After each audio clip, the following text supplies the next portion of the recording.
She was black, beautiful, and alone in that hallway.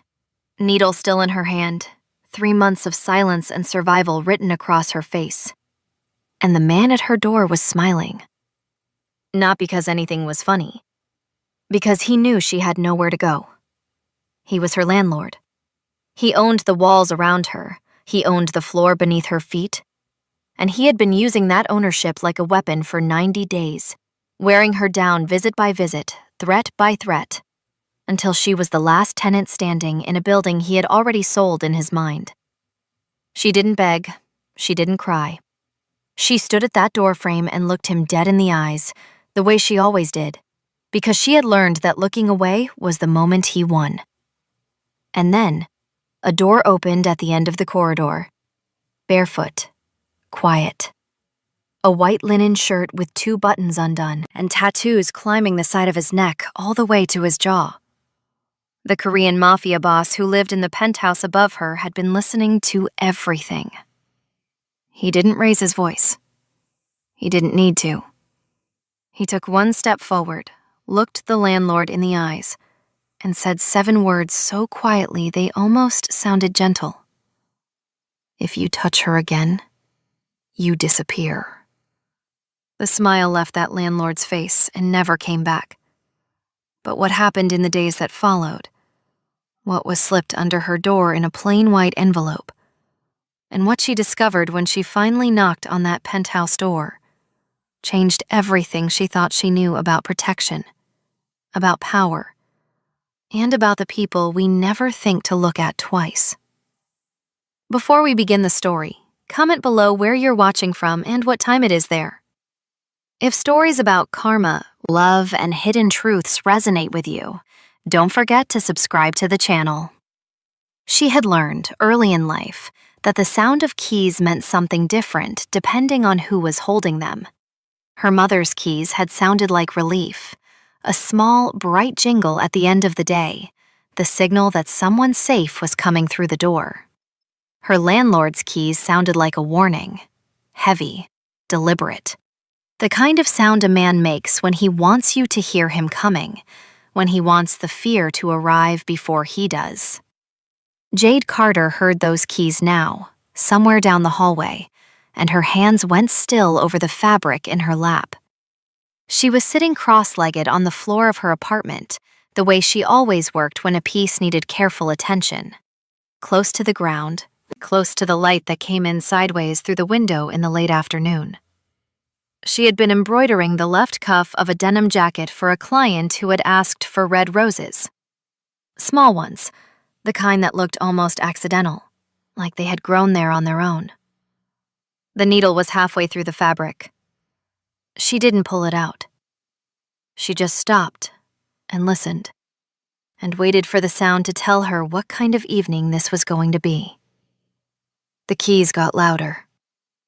She set the jacket down on the floor beside her, carefully, the way you set something down when you're trying not to make noise. She rose to her feet in 1 smooth motion. She had gotten good at that, at moving through her own apartment like she was a guest in it, careful not to disturb anything, careful not to give the impression that she was too comfortable here, too rooted, too unwilling to leave. She crossed to the door.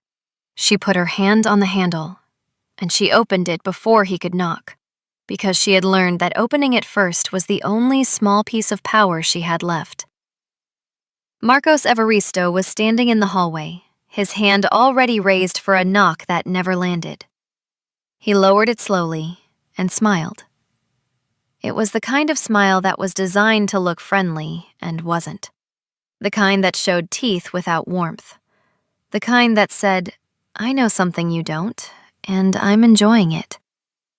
"Miss Carter," he said. "I was just in the neighborhood." He was always just in the neighborhood.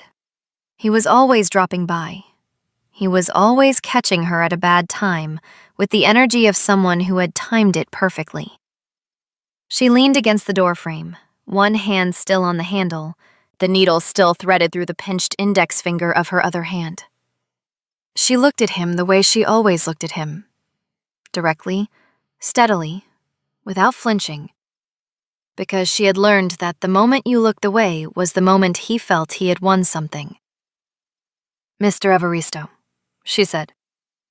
"March is already halfway gone," he said pleasantly, as if he were talking about the weather. "And I haven't seen anything from you." "I sent you a message last week," she said. I explained the delay. "I have 2 invoices pending, both confirmed, both transferring before the end of the month." "Confirmed isn't paid," he said. "Pending isn't in my account." "I know that." "So you understand my concern." She understood his concern the way she understood all of his concerns, as weapons dressed up as inconveniences. He didn't need the money. He had 6 properties. He had an offer from a development company that would make him more money than 11 months of her rent combined. He didn't need March's payment. What he needed was for her to leave. And every conversation they had was, underneath everything, a conversation about that. She had been the last one. The couple in 3B had gone quietly in December, offered a small sum and a shorter notice period. The old man in 2A had left in January, worn down by a series of maintenance issues that had appeared suddenly and been fixed slowly. A broken heater, a persistent leak, a front door lock that stuck. Jade had watched them go, one by one, and she had understood what was happening. And she had stayed anyway, because this apartment was her studio and her home, and the only place she had ever been able to afford to be both of those things at once. And she was not going to let a man with a polo shirt and a key ring take that from her without a fight. The problem was that she was running out of ways to fight. "I'll have something to you by Friday," she said. "I've heard Friday before," he said. And then he did the thing she had been dreading since she heard the keys. He put his hand on the doorframe, her doorframe, her door, and leaned slightly into the threshold. And the shift was small, but the meaning was enormous. He was inside the space of the door now. He was a few inches from being inside her apartment. And he was smiling. "Miss Carter," he said, and his voice dropped just slightly, the way a voice drops when it's trying to sound intimate. "I think we both know this has gone on long enough. I have options here that you don't want me to use. You know that. I know that. So maybe we stop pretending and start talking about how this actually ends." She did not move. She held the doorframe. She kept her eyes on his. What she felt in that moment was not fear exactly. It was something more complicated than fear, something that lived underneath fear like a foundation. It was the particular exhaustion of a woman who has had to be immovable for so long that she can no longer quite remember what it felt like to be soft.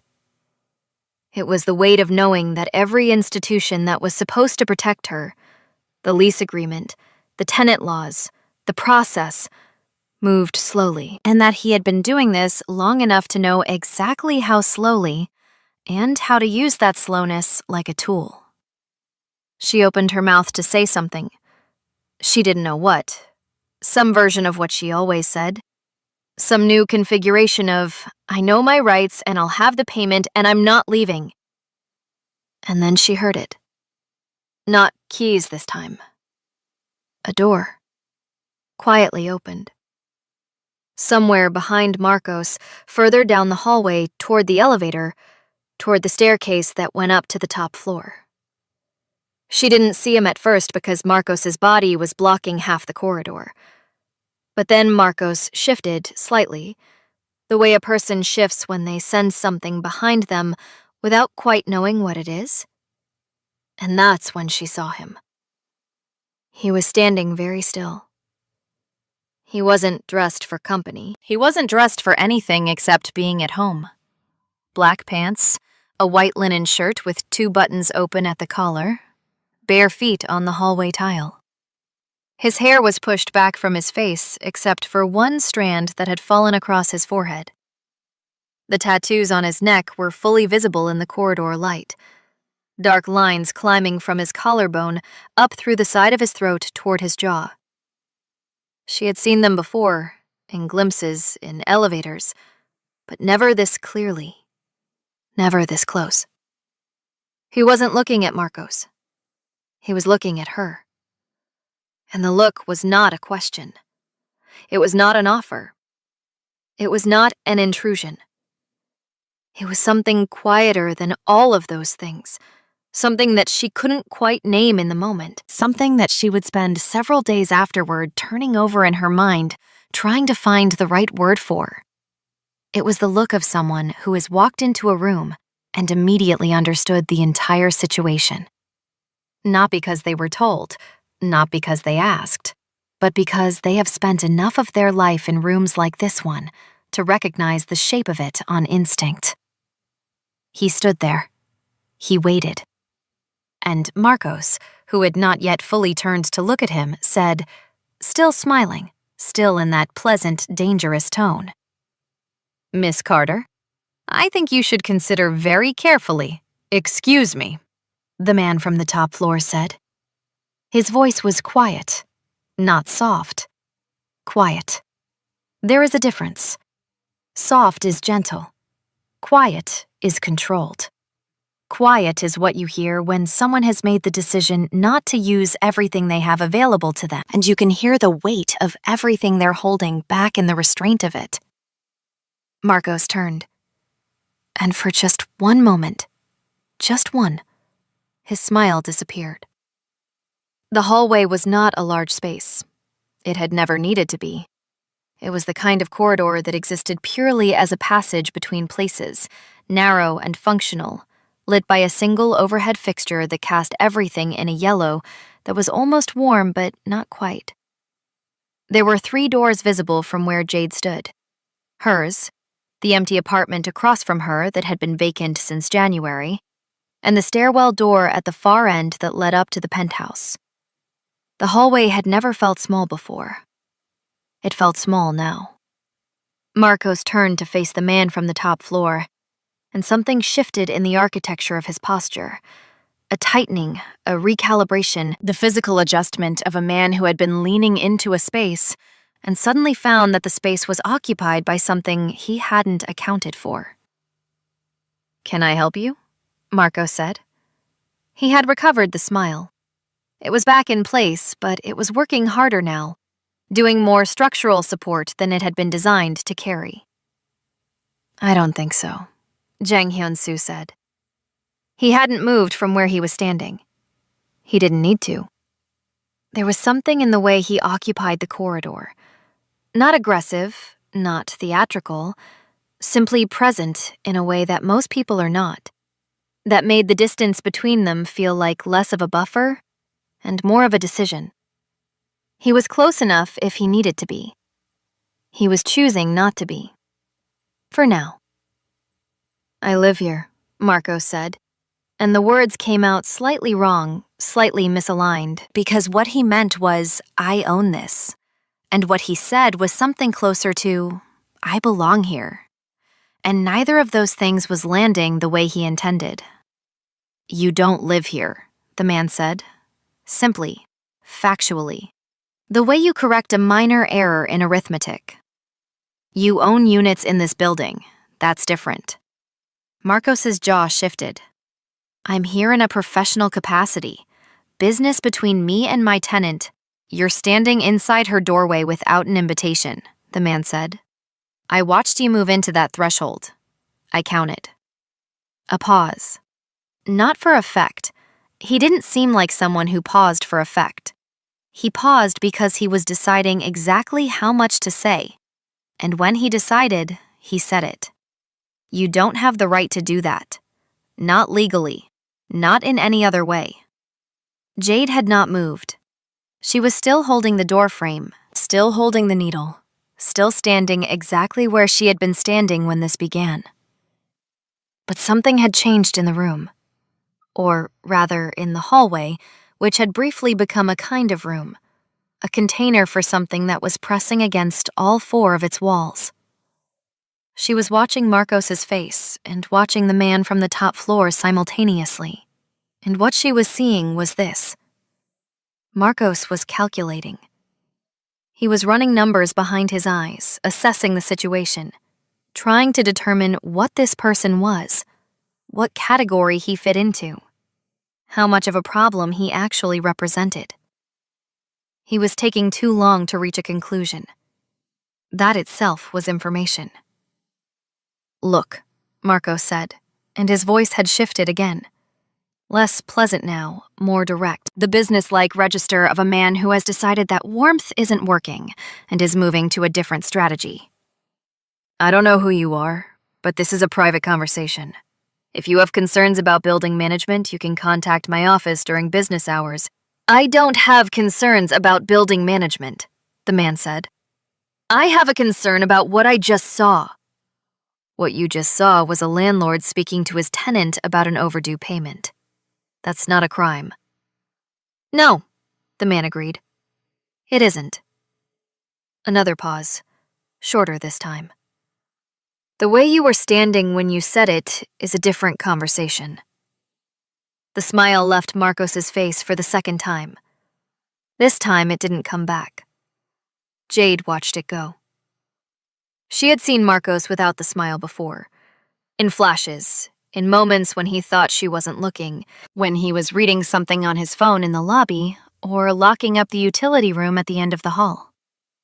Without the smile, he looked older.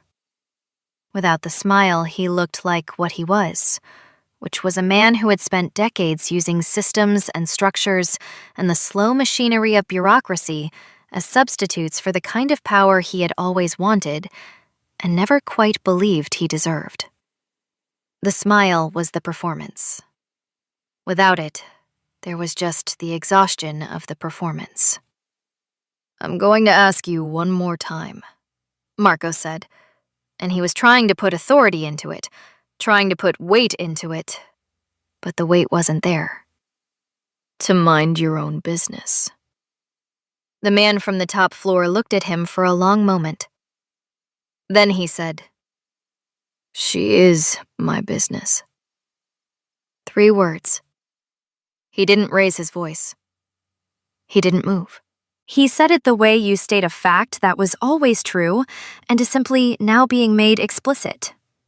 Calmly, without drama, with the particular stillness of someone who has nothing left to prove to anyone in this hallway or anywhere else.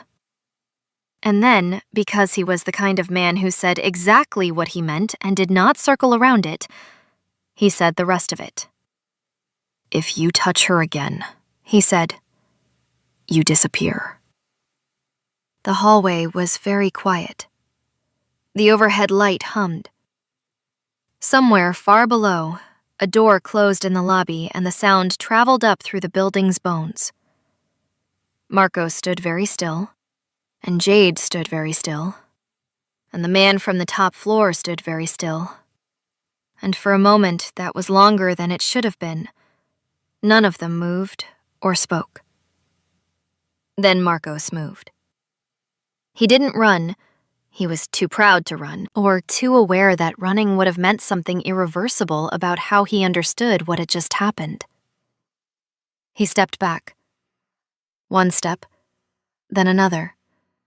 A deliberate and careful retreat dressed up as a departure. As if he had somewhere else to be. As if this were his idea. As if he were leaving because he had finished, rather than because something in the corridor had made the air feel suddenly and completely different. He adjusted the polo shirt at his waist. He found the keyring in his hand and closed his fingers around it so it wouldn't rattle. "We'll continue this conversation another time, Miss Carter," he said, and his voice was almost steady. "You'll hear from my office," the man from the top floor said, to no one in particular, and to Marcos specifically. Marcos walked to the elevator. He pressed the button. He waited, and the waiting was the worst part, Jade thought. The 45 seconds it took for the elevator to arrive, during which he had to stand at the end of the corridor with his back to both of them, unable to see what they were doing, unable to control the space anymore, unable to be anything other than a man waiting for a door to open so he could leave. When it opened, he stepped inside without turning around. The doors closed. The hallway settled. Jade realized she had been holding her breath for some part of the last several minutes. Not dramatically, not consciously, but in the shallow and careful way that the body breathes when it is preparing for something and doesn't want to give itself away. She exhaled now, slowly, and looked at the man from the top floor. He was looking back at her. He had the same expression he'd had when he first appeared. Not warm exactly, but not cold either. Present. Attentive. The expression of someone who is paying careful attention and making no attempt to hide it. She became aware, suddenly, of the needle still pinched between her fingers, of the thread trailing from it down toward the floor, of the jacket still lying open on the carpet behind her, halfway through its red roses, waiting. She became aware of the fact that she didn't know this man's name, that she had lived in this building for 2 years and seen him perhaps a dozen times and never once spoken more than the incidental syllables of elevator courtesy, floor numbers, weather observations, the brief and weightless transactions of people who share a building, but not a life. She became aware of the fact that he had just, without being asked, without announcing it, without making it a thing that required her gratitude or her explanation or her permission, stepped into her hallway and ended something that she had been trying and failing to end for 3 months. She didn't know what to do with that. "I didn't ask for help," she said. She said it clearly, not with hostility, not with ingratitude. She said it because it was true, and because it was important in that moment that he understand it, that whatever had just happened had not happened because she was incapable, because she was helpless, because she had been waiting for someone to come and she hadn't known it. She said it because her whole life she had been building a version of herself that didn't need rescuing, and she needed that version to remain intact, even now, even here, even with the smell of Marcos's cologne still faintly in the air. "I know," he said, and then he turned and walked back to his apartment, and the door closed behind him, and Jade was alone in the hallway. She stood there for a moment longer than she needed to. Then she went back inside. She picked up the jacket. She found the needle. She went back to the roses. But her hands, for the first time in a long time, were not quite steady. She didn't sleep well that night. This was not unusual. She had not been sleeping well for weeks. Not since Marcos had begun his campaign of attrition in earnest. Not since the visits had started coming closer together and the tone of them had started shifting from bureaucratic to something that had no clean legal name, but that she felt in her body the way you feel weather before it arrives. But this night was different. This night she lay on her back in the dark, with the jacket finished and hanging on the rack, and the needle put away, and the thread wound back onto its spool. Everything in its place. Everything returned to order. And she still could not find the quiet that order was supposed to bring. She kept replaying the hallway. Not the part with Marcos. She had replayed that particular scene enough times over the past months that it had worn grooves in her, that she could run through it without feeling much of anything anymore, which was its own kind of damage. What she kept replaying was the other part, the part she hadn't expected. The door opening quietly at the end of the corridor. The man standing there, barefoot on the cold tile, with his shirt open at the collar and his hair loose at the forehead and those tattoos visible in the overhead light, dark and deliberate against the skin of his neck. The stillness of him. She had known, in some distant and unexamined way, that the man on the top floor was not ordinary. You didn't need to know his name or his business to know that. You felt it in the small adjustments that other people made around him. The way the building superintendent always answered his maintenance requests within hours, when everyone else waited days. The way certain packages arrived at the building addressed to names that were clearly not his, but that he collected without explanation. The way people in the elevator found reasons to look at their phones when he got on. She had filed all of this away without quite meaning to, the way you file away things that don't concern you, but that your instincts flag anyway, just in case. She had told herself it didn't concern her. Now she was not so sure what concerned her and what didn't. She turned onto her side. The window was open 2 inches at the bottom, the way she always kept it, and the night air came through carrying the sound of the city below. A car alarm somewhere distant, voices from the building's entrance, the low and constant breath of a neighborhood that never fully went to sleep. She listened to it and tried to let it do what it usually did, which was remind her that she was part of something larger than her apartment, that the world outside continued regardless of whatever was happening inside these walls, that nothing that Marcos Evaristo did to her could change the fact that the city went on. It usually worked. It didn't work tonight. What kept surfacing, underneath everything else, was not fear, and not gratitude, and not the complicated mixture of both that she might have expected. What kept surfacing was a question. A single, quiet, persistent question that she couldn't answer, and couldn't stop asking. Why did he care? The next 3 days passed without incident. No keys in the corridor, no phone calls from numbers she didn't recognize. No letters slipped under her door with legal letterhead and language designed to make ordinary things sound like catastrophes. She finished the denim jacket and started on a commission for a woman who wanted her grandmother's wedding dress taken in and rehemmed, a job that required patience and precision, and the kind of focus that left no room for anything else, and she was grateful for that.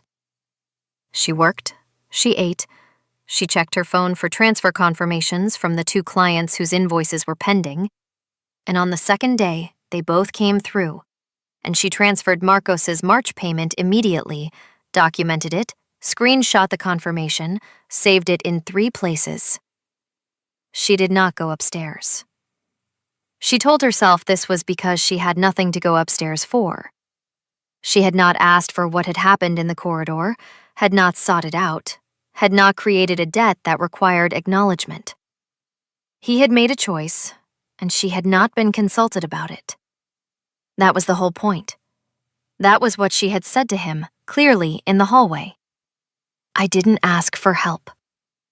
She had said it so that the record would be clear, so that whatever came next would not be built on an assumption that she owed him something. She told herself this was the reason she didn't go upstairs.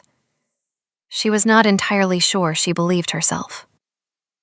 On the 4th day, she was coming back from the fabric market 2 blocks east, a canvas tote over one shoulder, a rolled paper bag under her arm with 3 yards of heavy cream linen that she'd found marked down at the end of bolt price, when she saw the envelope.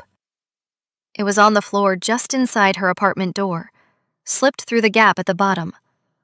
Plain white, her name written on the front in handwriting she didn't recognize. Careful, vertical letters, the kind of handwriting that suggested someone who had learned it deliberately rather than grown up with it. She set the linen down on the workbench. She picked up the envelope. She opened it. Inside was a single sheet of paper. No letterhead, no signature. Just a screenshot printed. 5 of them, actually, arranged on the page in a grid, each one a fragment of a conversation between 2 numbers she didn't recognize. The conversations were about tenants, about properties, about methods. They were clinical in tone, almost bureaucratic, the way that truly ugly things often are when they are conducted by people who have been doing them long enough to stop needing to dress them up. She read through them once. Then she read through them again. The names in the conversations were not hers, but she recognized the patterns. The language about voluntary departures, the references to maintenance delays used as pressure, the specific phrase encouraging tenants to reconsider their attachment to the unit. She recognized all of it because she had lived inside a version of it for 3 months, and seeing it written down in someone else's words about someone else's home made it simultaneously more legible and more sickening than it had ever felt from the inside. At the bottom of the page, below the screenshots, there were 2 lines of text. Just 2. These have been sent. You don't need to do anything. She stood in the middle of her apartment for a long time with the paper in her hands. Then she looked up at the ceiling, which was also the floor of the apartment above hers, which was also the bottom of the staircase that led to the penthouse. And she thought about a man standing barefoot in a corridor. And she thought about the phrase, "She is my business." And she thought about the particular quality of his voice when he had said, "You disappear." Not angry, not threatening in the theatrical sense, just quiet and certain. The way someone speaks when they are describing a thing they have done before and are prepared to do again. She thought about what kind of person sends printed screenshots in an unmarked envelope with no signature. She thought about what kind of person has access to private conversations between landlords coordinating tenant harassment strategies. She thought about what kind of person says these have been sent without explaining where. She put on her shoes. She took the stairs. The penthouse door was dark wood, heavier than the doors on the other floors, set slightly recessed into the frame in a way that made it look permanent rather than merely closed. She stood in front of it for a moment that stretched longer than she intended, the paper still folded in her hand, and she had a sudden and vivid awareness of the absurdity of her position. Standing at the door of a man she did not know, in a building where she was the last remaining tenant, holding a piece of paper that someone had slipped under her door in the night. About to knock. She knocked. There was a pause. Not a long one, just long enough. The door opened. He looked the same as he had in the corridor. Unhurried, unreadable.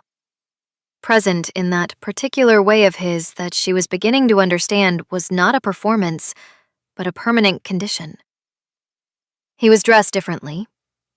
Gray trousers, a dark shirt, shoes on this time. He had been awake.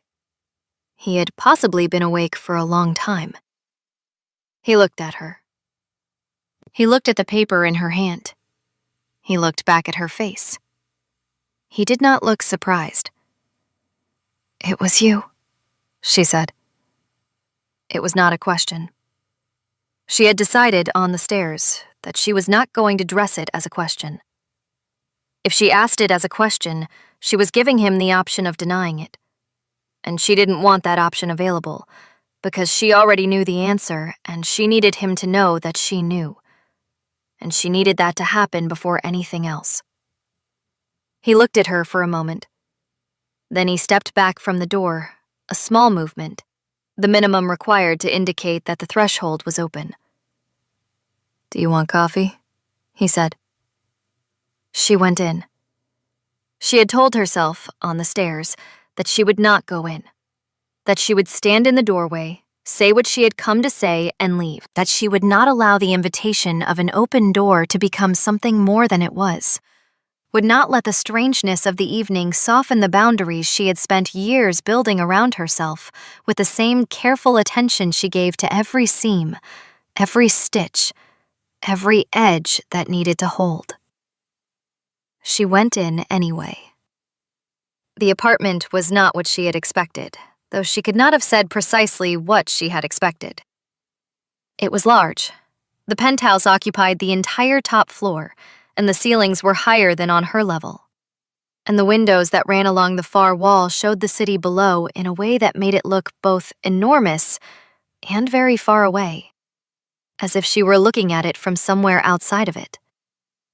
The furniture was sparse and deliberate. Nothing decorative. Nothing that existed purely to exist. Every object in the room had a function and occupied its space without apology. And the overall effect was not cold exactly, but clean. The cleanliness of a person who has long since stopped acquiring things and has not yet decided whether that is a discipline or a deprivation. There was one exception. On a low shelf near the far wall, between two objects she couldn't identify from across the room, there was a photograph in a plain wooden frame. A girl. Young, maybe 19, maybe 20, with dark eyes and a brightness in her expression that photographs of that era rarely captured so directly. A kind of forward-leaning aliveness, as if she had been mid-sentence when the picture was taken and had not thought to compose herself first. She was laughing at something outside the frame. Jade looked at the photograph for a moment before she looked away. He had moved to the kitchen, which opened off the main room without a wall between them. Just a change in the floor material and the presence of a counter. Everything visible, nothing hidden. She heard the sound of water running, the quiet percussion of a coffee preparation, conducted with the same unhurried precision that seemed to govern everything he did. She stood in the middle of the room with the folded paper in her hand and waited. He came back with 2 cups.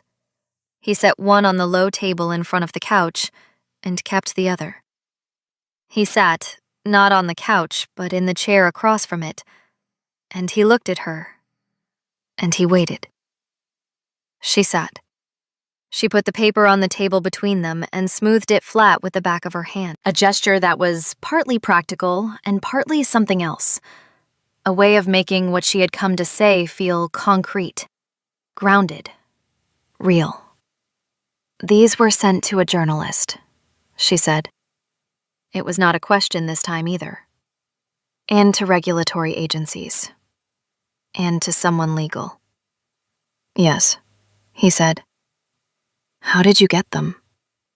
He looked at her steadily. He picked up his coffee. He did not answer the question, and the not answering was so clean and so complete that it didn't feel like evasion. It felt like a door, clearly marked, politely closed, and she understood without further discussion that she was not going to open it. She picked up her own cup. The coffee was better than she expected. Dark and precise, the kind that came from equipment rather than habit.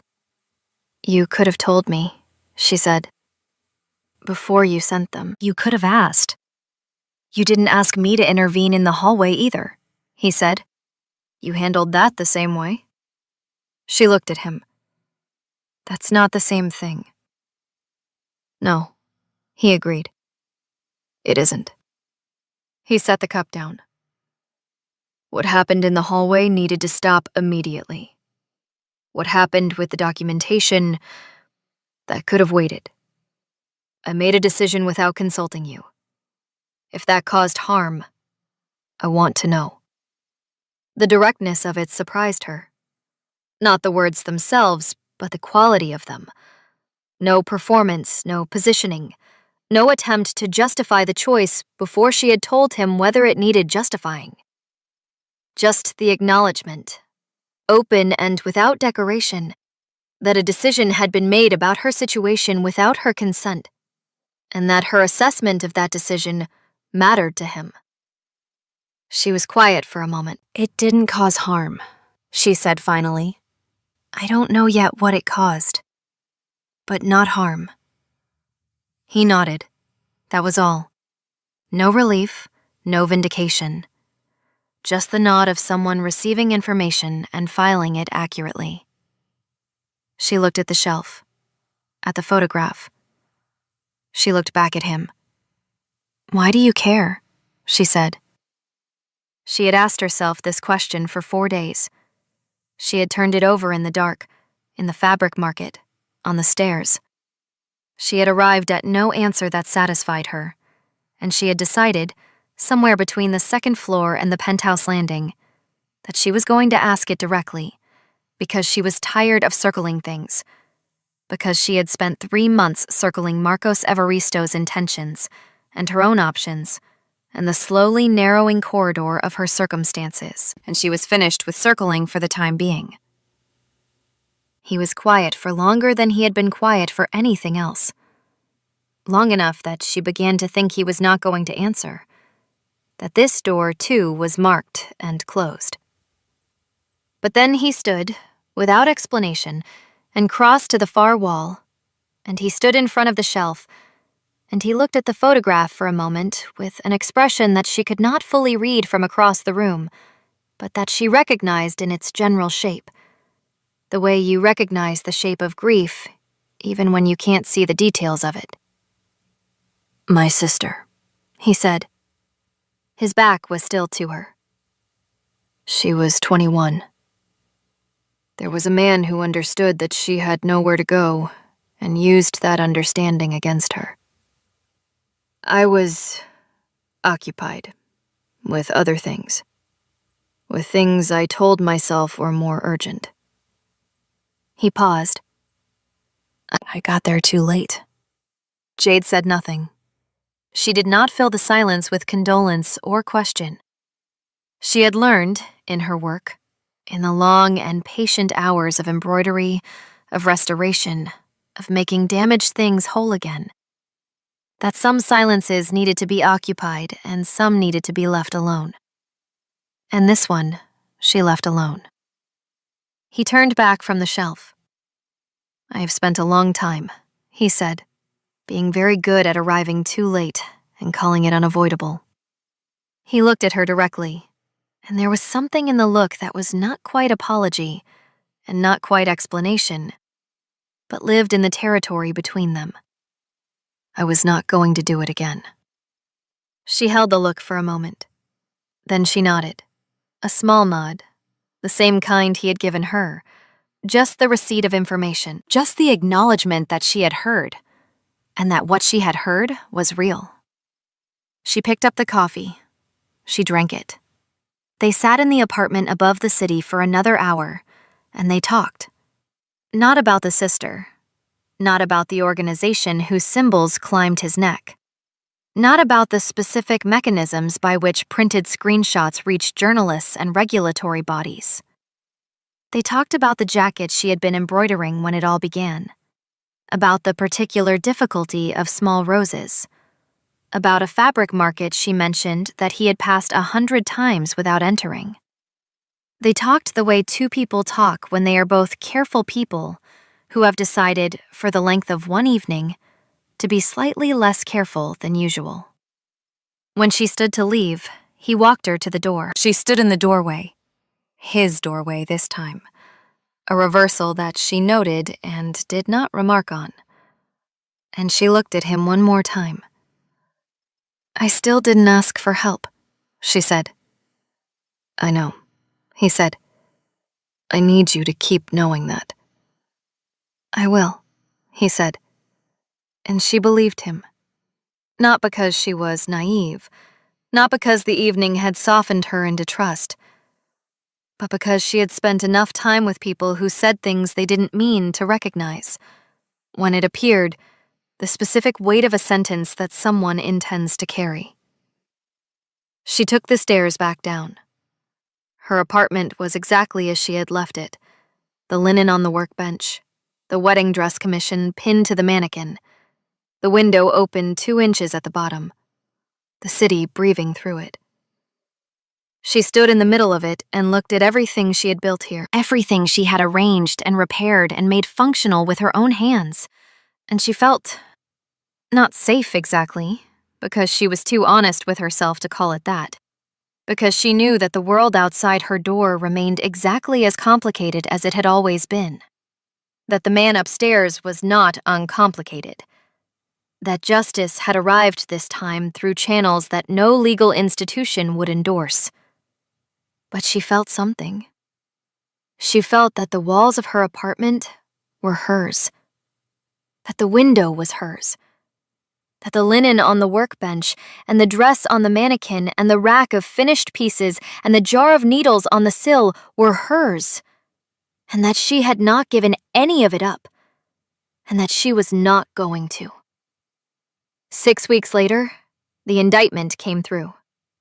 She read about it on her phone while sitting on the floor, cross-legged, working a commission. Small white flowers this time on the sleeve of a child's coat.